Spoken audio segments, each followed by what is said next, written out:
If you were anything like me and are just thinking, man, I've got some really weird things in my life, fishing, that is, you got a home here. Welcome to the Go Show, celebrating all things outdoors in this beautiful outdoor playground of a state that we live in and a nation that we live in, a world we live in.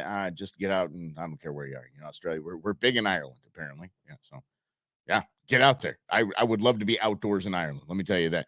Go ahead and share this out and tell your pals. Hey, check out this guy does this every single Monday through Friday at 11 o'clock, and just about a half hour, 45-minute chat about the outdoors and some good old fun. How about that? All right, glad to have you along with us. If you're on Facebook, YouTube, Instagram, if you're on X. Yeah, we say X now because you can't say Twitter. But let's get into this, because an article I was reading last night was interesting to me. It was a little bit fascinating, because this would be the second time on this show in about a month and a half that we have covered a story where not one, but two world records are tackled in one day by one person. Now, in most of our outdoor world, our outdoor brethren, if this were somebody I knew, if this was somebody that I knew, what's up, Lynn? I would think shenanigans. I'd immediately call shenanigans. So I said, not only have I had one world record today, I caught two world records. The two letters I'm thinking most clearly are B and S, not beer and sunshine. I'm telling you, that's shady. One was a 12-year-old girl. She that was the first thing we covered. And I was thinking, okay, I'm not going to punk her because she's a 12-year-old girl. My kids, I'd tear them up. But 12-year-old girl, okay, yeah, good for you. Age bracket, I guess. I don't know. But she got two world records in one day. That's pretty fired up. But then this guy's a boating captain. This guy's a trophy hunter. So, which kind of lends a little bit of credibility to it. And it's still weird to me. Let's here. Angler catches gigantic record 200-pound snapping turtle, and then lands a world record gar all on the same day. Now, apparently, Art Weston, is a guide captain. So it was Art Weston. He had a captain with him, so he was out on guided thing. He's out chasing world records again, it says. This time, accomplished anglers were fishing a new world record alligator gar at the upper end of the Sam Rayburn Lake in East Texas. This is from a lake in Texas? Holy sweet baby Jesus. Wow, okay. There's a 200-pound snapping turtle, which he's kind of got on his tuchus, and it looks like something out of Pokemon Go. And this thing could just snap his arm in half, but he's just holding on to the shell nicely. Got a big smile. He's smiling at it. This turtle's like, man, when you letting me go? When you got to be letting me go. I ain't having any kind of this. And I've caught a snapping turtle before. Those things are mean. I don't know, a 200-pounder. Holy cow. But the questions remain. Same day, two records.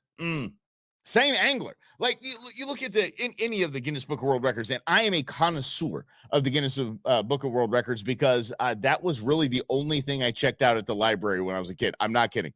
Every time we went to the library to check out a book, I was just going in order by year. I just want to see what the world records for everything is. I've never attempted a world record, but I'm sure I could. I mean, there's so many stupid world records out there. So many dumb ones. Like, how many marshmallows can someone fit in their mouth? How many saltine crackers can you eat and whistle?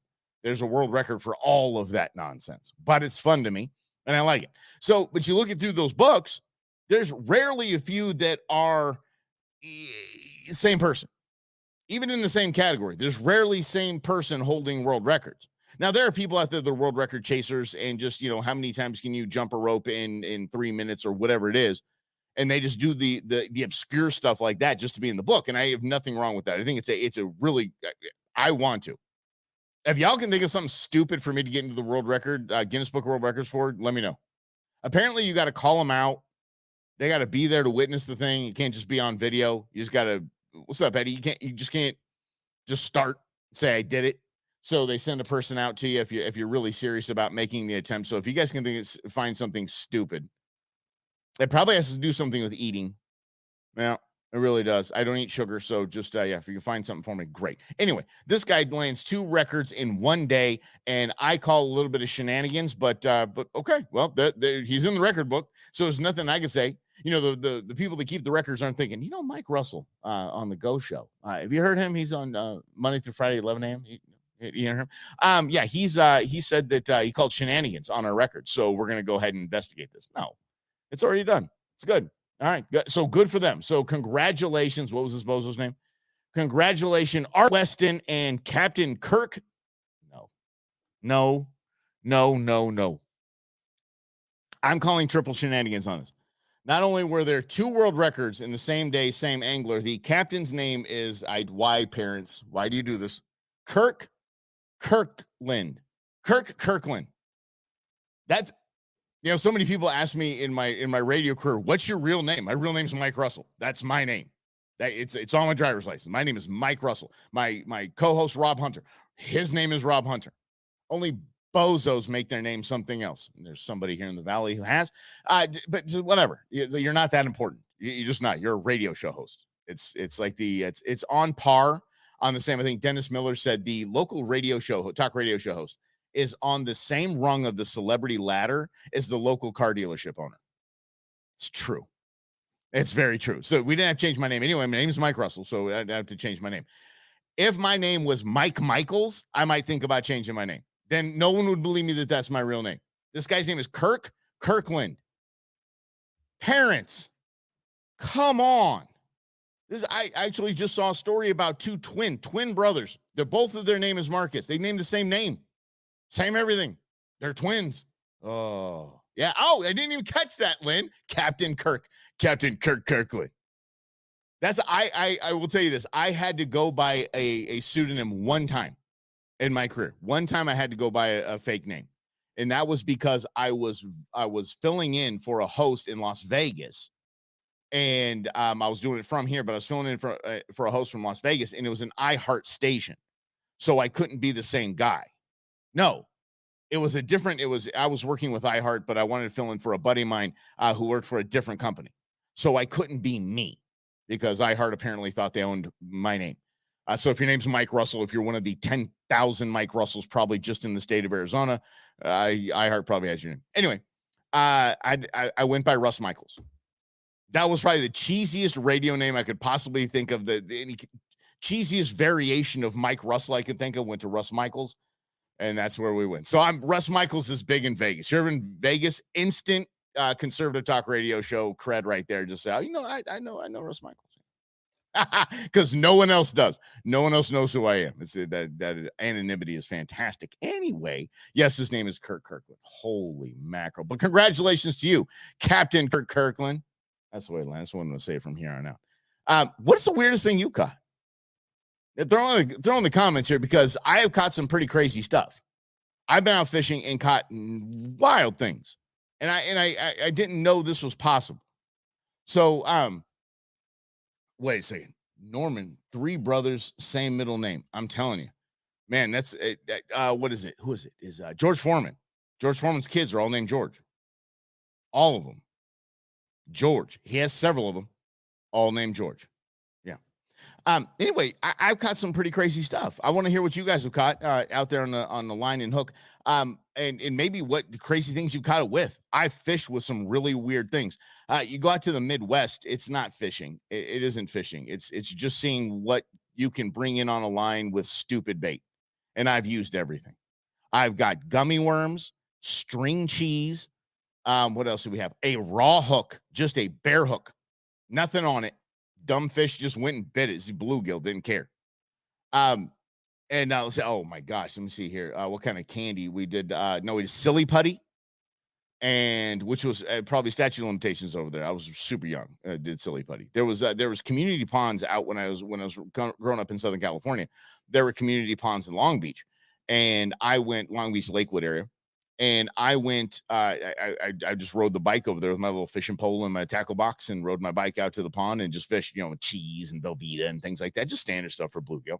But I just started trying stuff just because. Beef jerky worked great. Any kind of leftovers was just fine. I just didn't care. I didn't really know anything, especially when I was young. Didn't know anything about lures, didn't know anything about colors of lures, actions of lures, how fish hunt, how fish eat. I knew nothing about that. I just knew that if I threw something in there on a hook, there's a possibility that the fish is as dumb as I am would actually just jump on a gummy worm and say, that's a good thing right there. Yeah. Yeah. Gummy bear, done that as well. I think that's pretty much the same gig. At least a worm looks like it's something they would eat, right? Oh man. Is that going to be your name? Yeah, Eddie, is that your professional name? Terrence Redondo.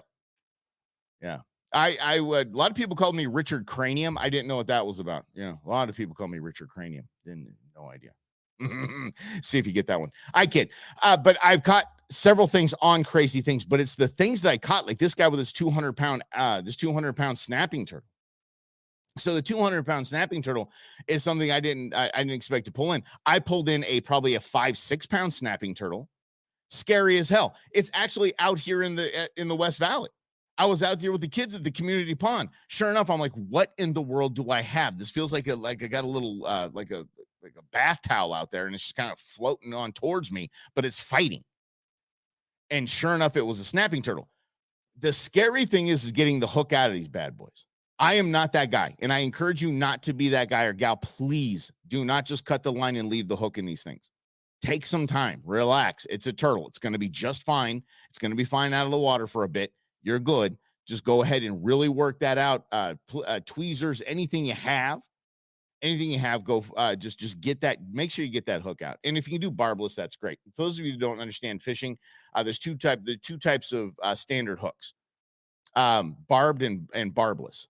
So the barb, exactly, needle nose pliers work out great, but a lot of people don't have that. You got to get creative. I mean, run back to the truck, grab your toolbox, and just make sure you get that thing out, because that thing, and it's hissing, it's ticked off. Wouldn't you be? Yeah.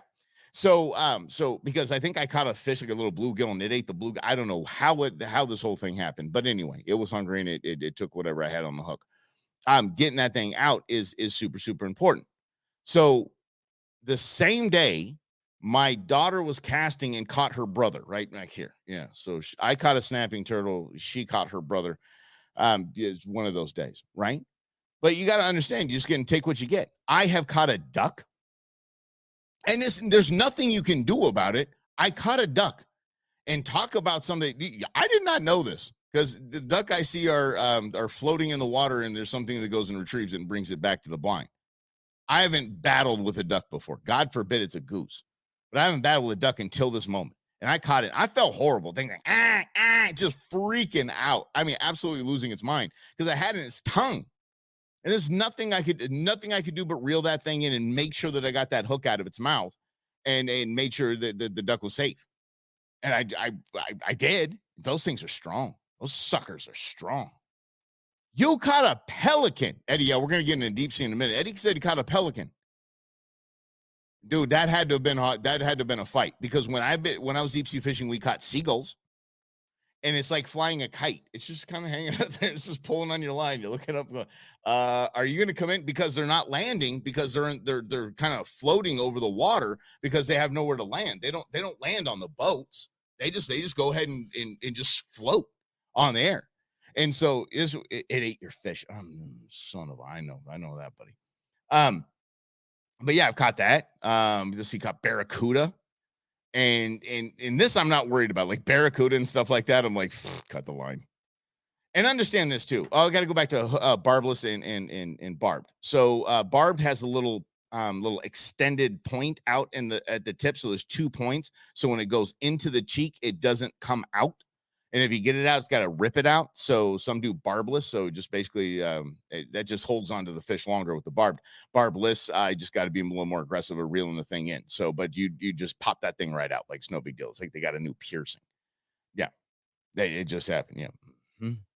That's why I hate catch and release. And some people don't fish for species that they want to catch and release. Some just definitely do that. So yeah, that's just it. Yeah. Okay. What do you got here, Robin? Hold on a second. Robin's coming in. All right. Flying down from beautiful Idaho on Friday, our daughter's graduation, and formally requesting the weather to be mild, not blistering hot. We're already going to be captive audience Oh, ooh. Yeah, Robin, you're gonna have to pregame. Yes, I can't promise you that weather. That weather request is not going to happen. I'm sorry. Actually, let me look at what you're looking at for this weekend, because that's not even fair to deal with here. What are you looking at this weekend? Eesh. 93, 98. It is. So you're gonna have to pregame. I highly suggest some of the, especially because of the heat, some of the local craft beers are absolutely fantastic if you like beer. There's a River King that Santan makes, is fantastic. I know Huss has the Rio Salado Lager, fabulous. And even some of the non-locals like Stone. Stone has their cerveza, which is good stuff. So kind of a Mexican lager kind of vibe. Yeah, go for it. Pregame. Holy cow. Yeah. And she's got, yeah, your keynote speaker. I'm not going to do my impression because we don't do politics on the Go Show. So as much. Moving on. I actually caught a bull sea lion, and I caught a bull sea lion by way of a yellowtail. So I caught a yellowtail. It went that way. I was on a kayak. It went that way. And a bull sea lion, I see this big roller wave coming through, and this big bull sea lion in the middle of it. I was like, oh, this isn't good. And I see him dive down, and my reel just goes zzz. We fought that thing forever. It'd pop up. It had my fish in his mouth. It'd look around like this. It'd dive back down. It'd let it go. I'd reel. He'd come grab it again and run off. I hate sea lions. I just do. Oh, but they're so cute. Mm-mm. They're sea puppies. Nope.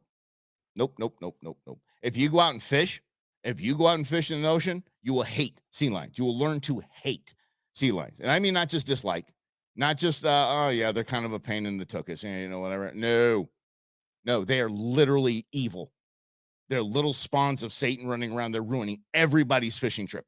Everybody's. And those dudes, look, sea lions know how to hunt. Sea lions, they've been doing this since they're babies. They know how to get the fish whenever they want to get fish. Don't come rolling up to me for a free lunch, bro. No, go get your own. They come and they'll snap your bait, and they'll just like kind of play with the bait, and then they'll pop it right off your hook. Just pop it right off your hook. Or if they can't get it off the hook, they're just going to chomp that thing right to the head and just take it off, and you got just a head on a hook. Whoo, hate them. But man, I've got some crazy stuff. A pelican, though, man, I'd love to find out what the heck that was all about. How long did that take? Did you bring it in, or did you just cut the line? Really interested in that. Yeah. Mm-hmm. That's right. Hunting invitation to Idaho is always open. Oh, I love all you. You all are my favorite people, and I'm going to take y'all up on these hunting offers. I really am. You guys are fantastic. Absolutely love that you offer that to myself. I love it. Thank you guys very much. Let's move on. In this episode brought to you by Canyon Coolers, CanyonCoolers.com. Use the code GOSHOW. It's going to get you 15% off your order. The best coolers are, period. And I'm going to show you this again, because this is probably the coolest mug I have. This is all Arizona local artists, Flagstaff artists. Just look at this. Look at that. Look at that. Look at that. Look at that. That is so cool. It's got everything. I absolutely love this mug. Absolutely love it. And it was actually calm when it came. No way. Hey, okay, Eddie just said that he caught a pelican, and the thing was that they reeled it in. It was actually calm when it got to the boat. And the pelican's like, all right, come on. This ain't my first rodeo. Damn it. If I keep diving in with you, when I see you boats around, I dive in, I grab one of these fish. Go ahead, get it out. Thing's got like 3 tongue piercings. Yeah, he's like the bad boy pelican of the group. He's got all these piercings. He's one of those. He's like the rebel. Like, look what I got another piercing today, guys. Got another piercing. Yeah. Yep. Mm-hmm. What's the animal you see on the? Oh yeah, the sea lions, man. Sea lions are evil. Don't even play. There's a video. I'll see if I can find it. This guy's posing on the dock. He's got this. I think it was like a yellowtail, and he's posing with it on the dock. He's just so happy. Sea lion just up and snatches this thing right out of his hand. Had to have been a 25, 30-pound fish. Just jumped up, snag. All right, we'll look on that on for FAFO Friday. All right, yeah. Got a couple tats. Did he? Yeah, a couple tats. Well, a heart said mom in it. Yeah, anchor, something like that. Something nice. All right, let's get to this. This is an interesting topic, because it's a debate topic, and I love this, and I want to know your guys' opinion on this, because the advent of drones. Remember Remember when I was a kid, at least, and I'm sure a lot of you come with it, I always wanted a remote control helicopter.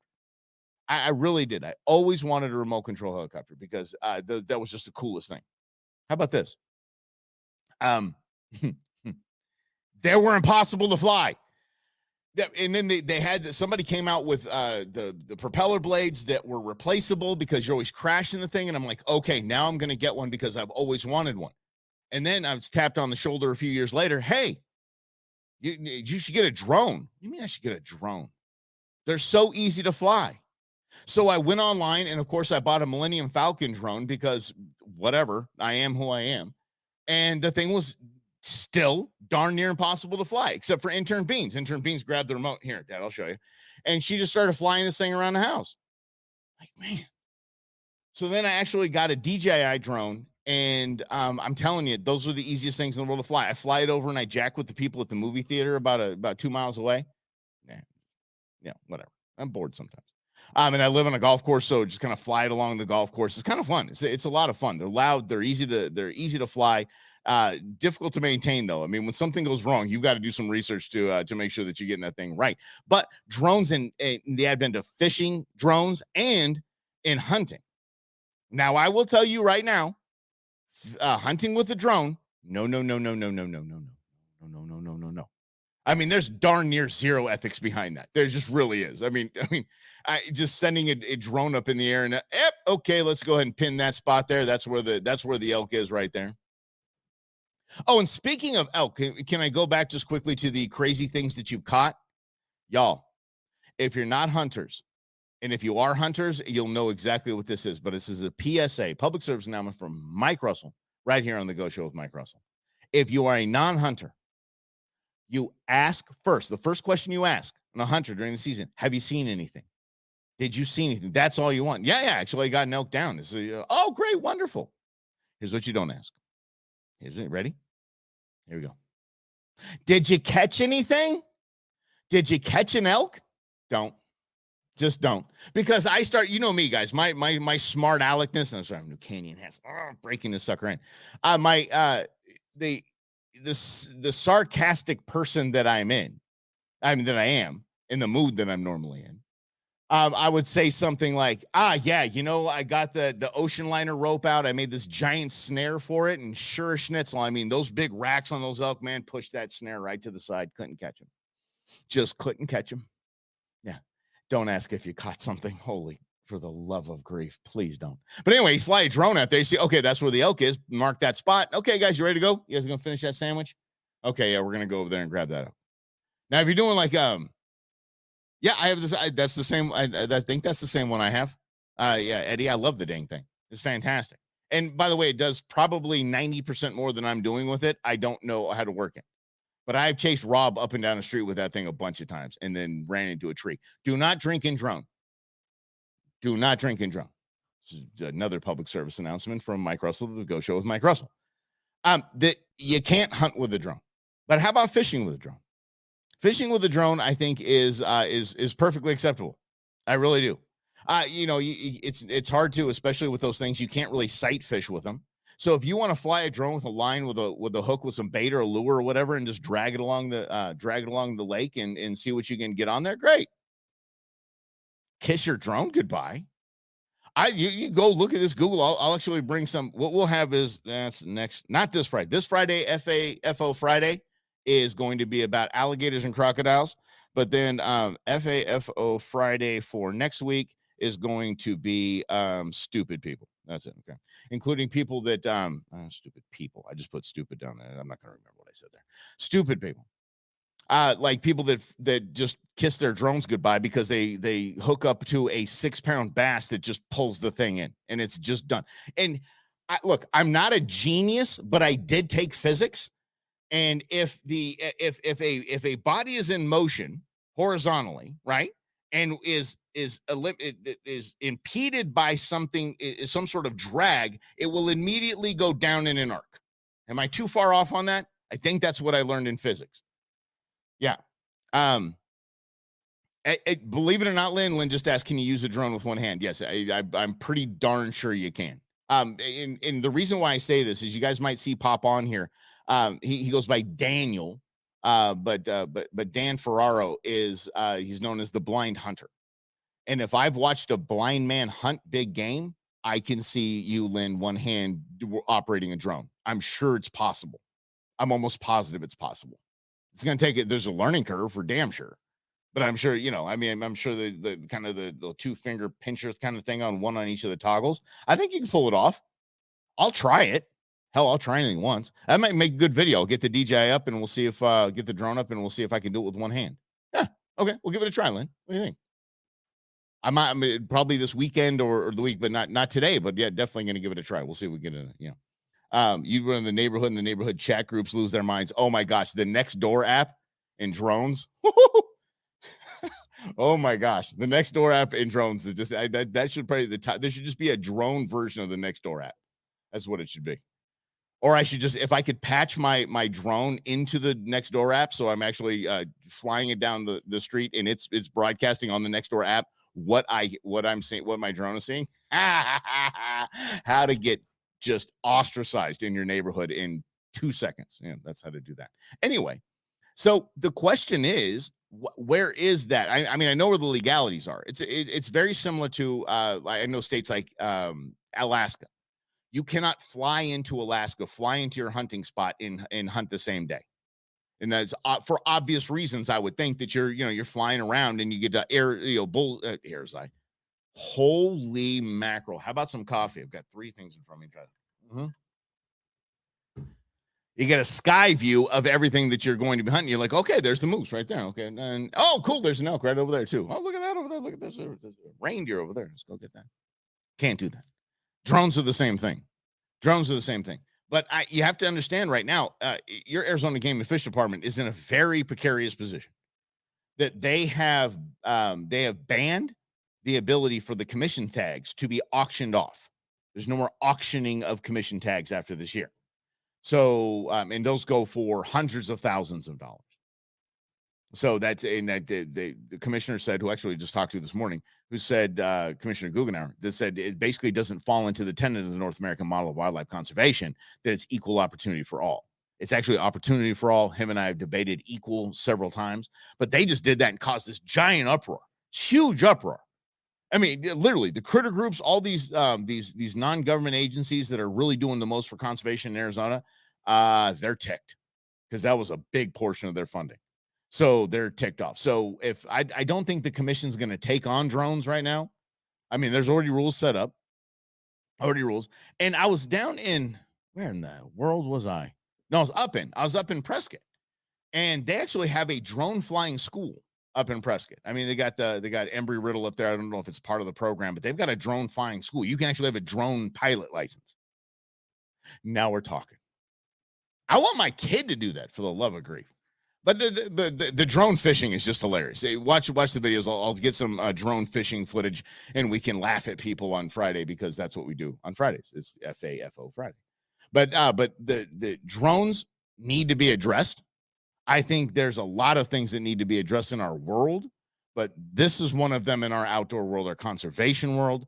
I have seen a very skilled drone pilot move an entire herd of bison.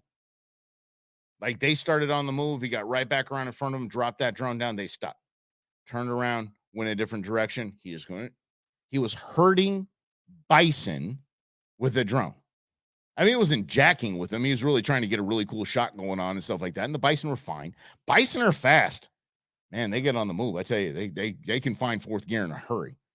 So how does that impact species when you're flying a drone around up through the forest and doing the cool little maneuvers through the trees, which is a whole lot of fun, but does it jack with anything? So studies need to be done. It's becoming easier and easier to fly these things, and they're becoming less expensive by the day. I'm not even going to tell you, Eddie, what I paid for my DJI. It's a lot more than they're going for now. So a lot more people are having them. There just needs to be. We just need a few. You know me. I'm not about big government. I'm not about big government at all. So Robin will attest to that. I am not big government cat by any stretch. There are things that we need to look at, and drones are one of them. So especially in our outdoor world, and I'm going to try to fly mine with one hand. Yeah, and definitely a topic. Thank you, Robin, for the brewmance. Whew. And Idaho. Are you kidding me? Hunting in Idaho, please. Whew, yes.